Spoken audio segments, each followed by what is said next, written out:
So RBA Le deflammatory James, Le derogatory James, Le distasteful James, Le disparaging James, Le female dog James. LeBum James does an interview, which I guess is on his so-called wife, Savannah James, and her friend podcast, where he referred to a woman as the B word. But here's what LeBum James had to say. So this article is per Yahoo Sports, and the headline reads, LeBum James will, quote, crawl, scratch, bite to protect his marriage as RBAers deal with the ruthless ABs. The article goes on to say, the king is nothing without his queen. LeBum James opened up about his marriage with wife Savannah James, who he's been with since high school, and how he will fight, crawl, scratch, and bite to make his marriage work. LeBum James said, quote, I know I don't want to be alone. That's for dang sure. If I gotta fight, crawl, scratch, bite, whatever to keep mine,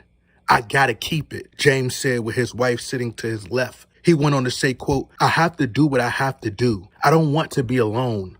I'm an only child, single parent household.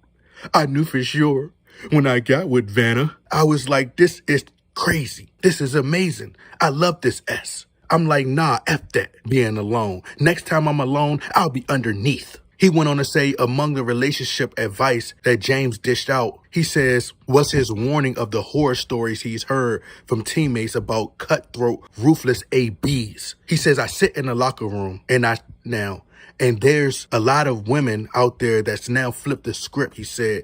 And some homies are out here trying to be good too, trying to figure it out.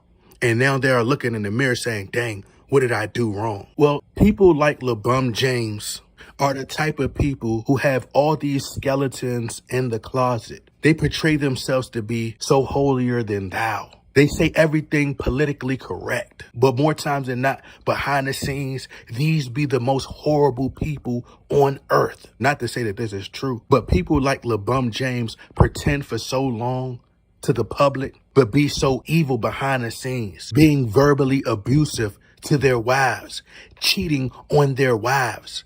He's a fake black activist. But I really have no issue with LeBum James' unfiltered or poor choice of wording. However, what truly gets under my skin is the bias and selective politics. Now, don't get me wrong. My lady absolutely loves it when I call her the B word in the bedroom and I smack them cheeks and I smack them cheeks. And I smack them cheeks. So she be like, oh, dear. When I'm hitting it from the back. I mean, it becomes even more of an ocean down there when you call them that in the bedroom. But it just baffles me at how other A-list entertainers and celebrities are held to different standards than LeBum James. And they would have got heavily attacked for using this horrible word and calling the female the B word. You would think that this man is really Jesus Christ walking in the flesh. People really view this man as the king. Like, let this had have been Steph Curry. They would have said, look at him. Isn't he a man of God?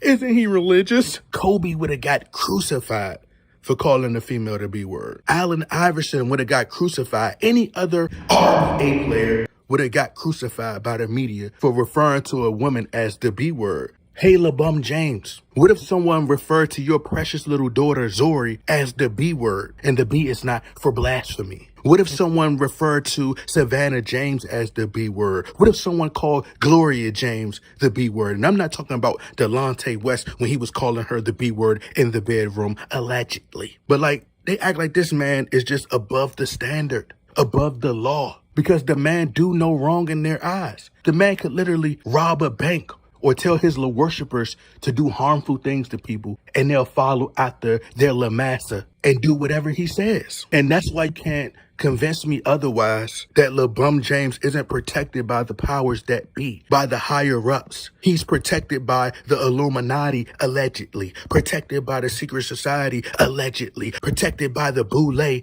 allegedly, bending and spinning Le Feminine James, allegedly. He's protected by the Freemasons, allegedly. I mean, where are all the Queen Latifahs of the world? UNITY. Who you calling a bitch? Okay? I mean, where's cancel culture in front of his home? Where is cancel culture to shame him for calling women out of their names? I mean, shouldn't this apply to everyone? No, it doesn't, because they love to pick and choose based upon who they like. It's a popularity contest. And LeBron James' PR team, they love to do damage control and spin things. Let's break down how. Now, majority of headlines and all the trending topics that's going viral were highlighting how LeBron James' usage of the B word, right? So to deflect and to get people's mind off of him being sexist, they say, no, wait. Let's clear this up. So then the Shade Room, which is the biggest gossip news outlet and platform for media coverage, who has surpassed TMZ at this point, they spun it and changed the title to paint LeBron James in this positive light, to seem like this great man, to seem like this knight in shining armor, this kind man, this gentleman from the 1950s. I mean, just pure evil. And it's just sad. But LeBron James, in the words of Ime Udoka, and in the words of the old Draymond Green before he became a full-time LeBron James nut lover, but they were the first ones to label LeBron James a B word. And that's exactly who he is, a female dog, allegedly.